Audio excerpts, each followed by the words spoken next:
दोस्तों, प्राचीन समय की बात है। एक समुद्र के किनारे एक गुरु अपना आश्रम बनाकर रहा करते थे। हजारों शिष्य उनसे ज्ञान ग्रहण करने के लिए दूर दूर से उनके पास आकर रहते थे। गुरु का ज्ञान देने का तरीका भी बड़ा ही अनूठा था। शुरुआत में वो अपने शिष्यों को उपदेशों के माध्यम से ज्ञान देते थे। उसके बाद वो अपने शिष्यों को उस ज्ञान का अनुसरण करने के लिए कहते थे। उस ज्ञान को अपने व्यवहारिक जीवन में उतारने को कहते थे। एक बार उस आश्रम में एक सम्राट अपने बेटे को लेकर आ पहुंचा। उस सम्राट ने उस गुरु से प्रार्थना करी कि आप मेरे बेटे को अपने आश्रम में रहने दें और अपने तरीके से उसे ज्ञान दें। उसे इस आश्रम में बिल्कुल भी ऐसा नहीं लगना चाहिए कि वो किसी सम्राट का बेटा है। उसे बिल्कुल साधारण शिष्यों की तरह ही ज्ञान देने की कृपा करें। गुरु ने मुस्कुराते हुए कहा, राजन, ज्ञान इसी तरीके से लिया जा सकता है। अगर तुम अपने आप को दूसरों से बड़ा समझोगे तो तुम ज्ञान ग्रहण नहीं कर पाओगे। अगर तुम्हें ज्ञान ग्रहण करना है तो तुम्हें दूसरों की तरह अपने आप को साधारण समझना होगा। यही ज्ञान ग्रहण करने की सबसे पहली सीढ़ी होती है। तुम निश्चिंत रहो, आज से तुम्हारे बेटे की जिम्मेदारी मेरे कंधों पर छोड़ दो।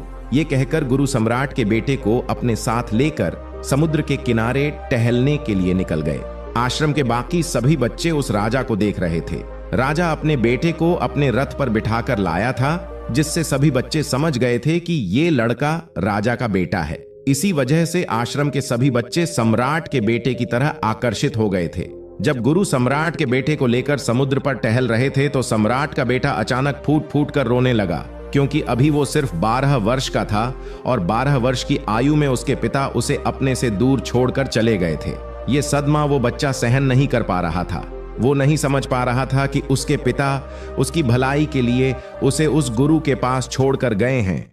उसे रोते हुए देखकर गुरु ने कहा कि बेटा, मैं तुम्हें चुप नहीं करूंगा। हो सकता है कि आज मैं तुम्हारे आंसू पोंछ दूं, लेकिन कल तुम फिर अपने आप को अकेला पाओगे। याद रखना, जीवन में इंसान अकेला आता है और अकेला ही जाता है। जितनी जल्दी जो इंसान इस बात को समझ लेता है, वो उतनी जल्दी आत्मज्ञान के रास्ते पर निकल पड़ता है। गुरु ने अपनी बात आगे बढ़ाते हुए कहा कि जो इंसान अकेला रहना सीख लेता है वही खुद से प्यार कर पाता है, और जो खुद से प्यार करना जानता है वो किसी के भी जाने का अफसोस नहीं करता, क्योंकि वो खुद से ही प्यार करता है। धीरे धीरे तुम आश्रम के माहौल में ढल जाओगे।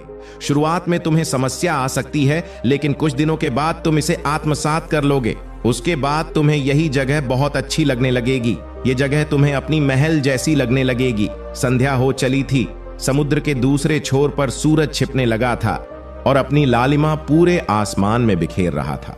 बड़ा ही सुंदर दृश्य था और गुरु शिष्य को अपने साथ लेकर आश्रम में वापस लौट आए। उस शिष्य को भी थोड़ी सांत्वना मिली, क्योंकि गुरु की आंखों में एक अभूतपूर्व शांति झलक रही थी।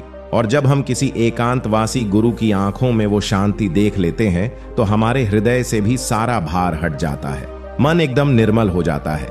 जब सम्राट का बेटा रात्रि का भोजन करने के लिए भोजन कक्ष में पहुंचा तो आसपास के सभी शिष्य उसके पास आने लगे। उन सभी को पता था कि ये सम्राट का बेटा है और अगर हम इससे दोस्ती कर लेते हैं तो उससे हमारा बहुत फायदा होने वाला है। यही सोचकर आश्रम के ज्यादातर ने उसे घेर लिया था। बस कुछ बच्चे जो अकेले रहने का महत्व समझते थे, जो दिखावे में विश्वास नहीं करते थे, वो उस सम्राट के बेटे के पास जाने की बजाय अपना पूरा ध्यान खाने पर लगा रहे थे और एकांत में बैठकर अपना भोजन कर रहे थे।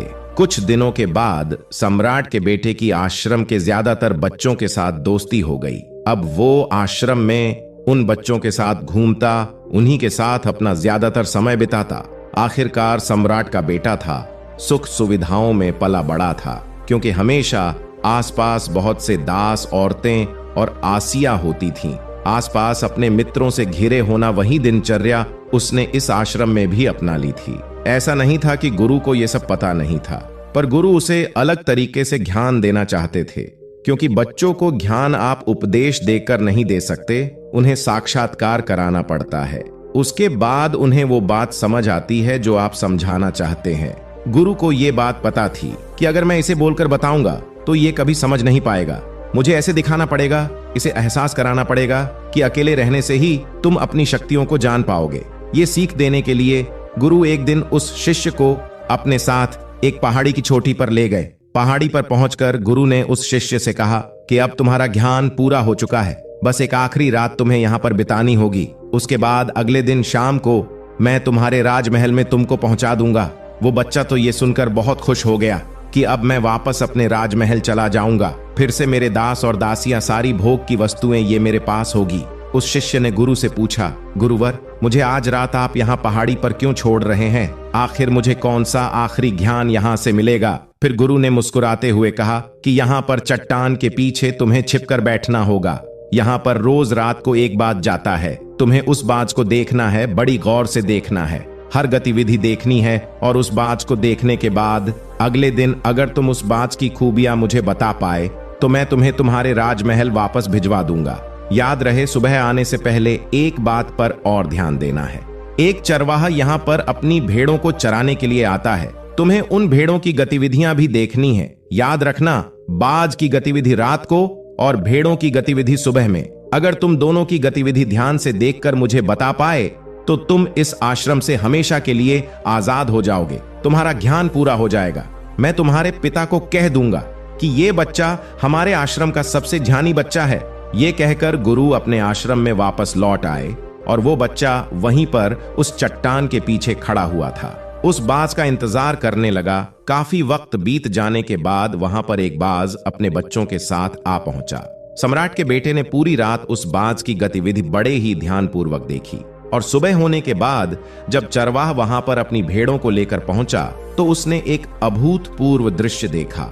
उसने देखा कि वो बाज भेड़ की एक मेमने को अपने पंजों में दबाकर आसमान में उड़ गया।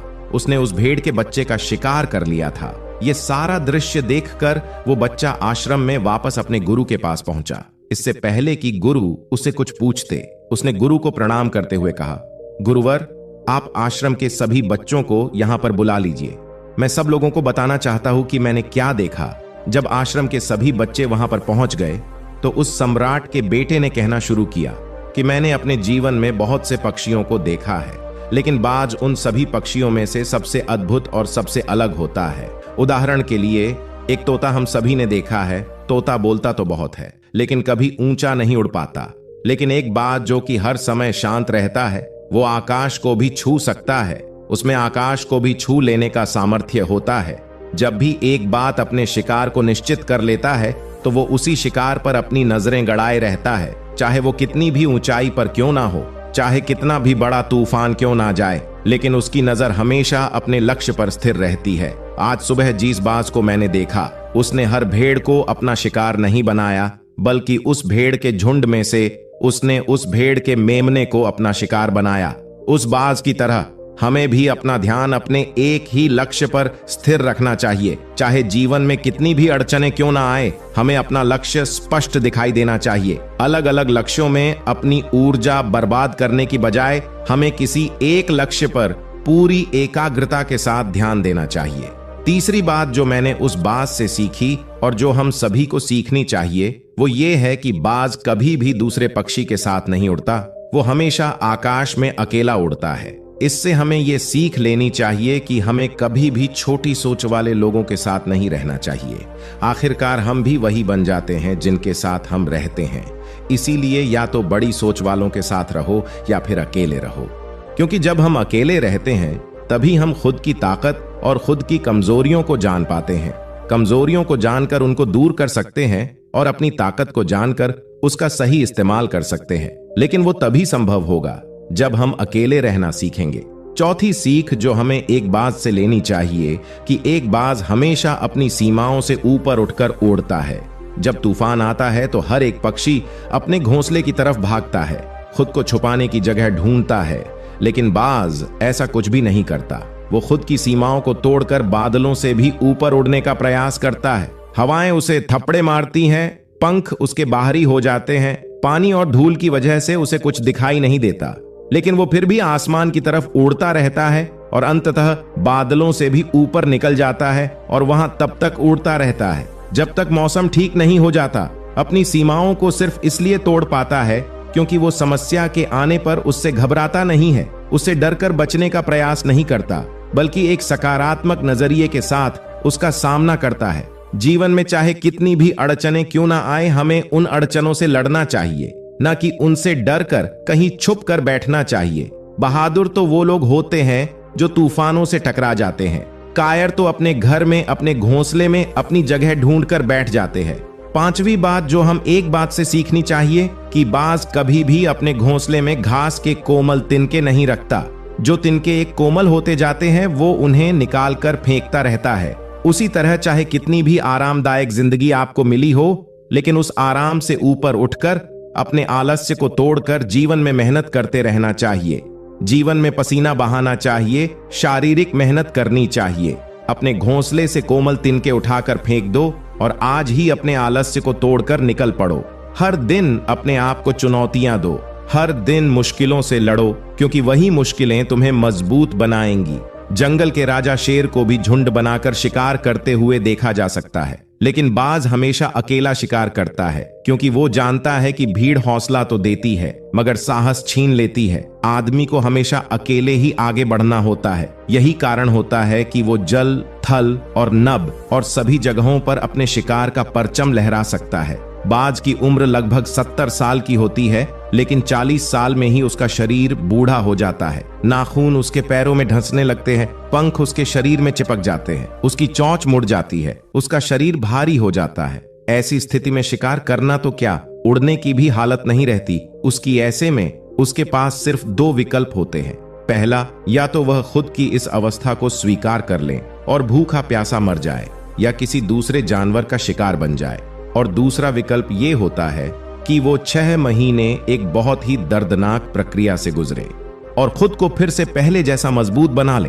लेकिन बाज तो बाज है, वो दूसरा विकल्प चुनता है। इसके लिए वो खुद को एक बहुत ही ऊंचे पहाड़ पर ले जाता है, जहां वो पहले अपनी सोच से अपने सारे पंख खींच खींच कर उखाड़ देता है और फिर चट्टान पर पैर मार मार कर अपने पंजे तोड़ देता है। उसके बाद उसी चट्टान पर अपनी चोंच को पटक पटक कर तोड़ देता है और इस लहूलुहान अवस्था में खुद को दूसरे जानवरों से छुपाता फिरता है। अगले 6 महीने तक वो इसी दर्दनाक प्रक्रिया से गुजरता है और इंतजार करता है नए चोंच, नए पंख और नए पंचों का। तब फिर वो अपनी नई जिंदगी शुरू करता है और निकल पड़ता है अपने शिकार पर और अगले 30 सालों तक फिर से राज करता है। इसीलिए समय आने पर हमें भी अपनी पुरानी आदतों को छोड़ना पड़ता है और कुछ नया सीखना पड़ता है। समय के साथ बदलना पड़ता है, अपने आप को तैयार करना पड़ता है, वरना हमारा भी शिकार हो सकता है, हम भी पीछे रह सकते हैं। इसके बाद सम्राट के बेटे ने भेड़ों की विशेषता बताते हुए कहा कि भेड़ हमेशा झुंड में चलती हैं। उन्हें झुंड में एक साथ चलने से हिम्मत मिलती है,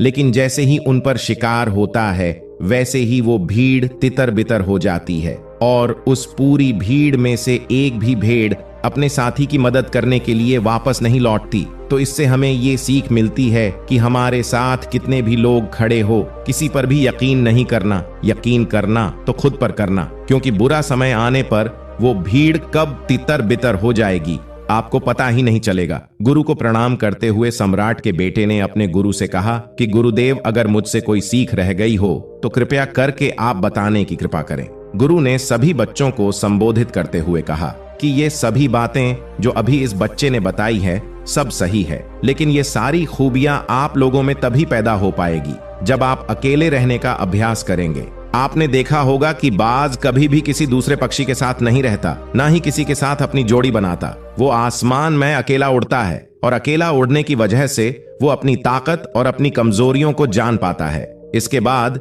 गुरु ने अपनी बात खत्म करते हुए कहा कि मैं आज रात इस सम्राट के बेटे को इसके राजमहल में छोड़ने के लिए जा रहा हूं, क्योंकि इसके सीख यहाँ पर पूरी हो गई है। और ये कहकर गुरु उस सम्राट के बेटे का हाथ पकड़कर राजमहल की तरफ रवाना हो गए और बाकी के सभी बच्चे उन्हें पीछे से जाते हुए देखते रहे। धन्यवाद।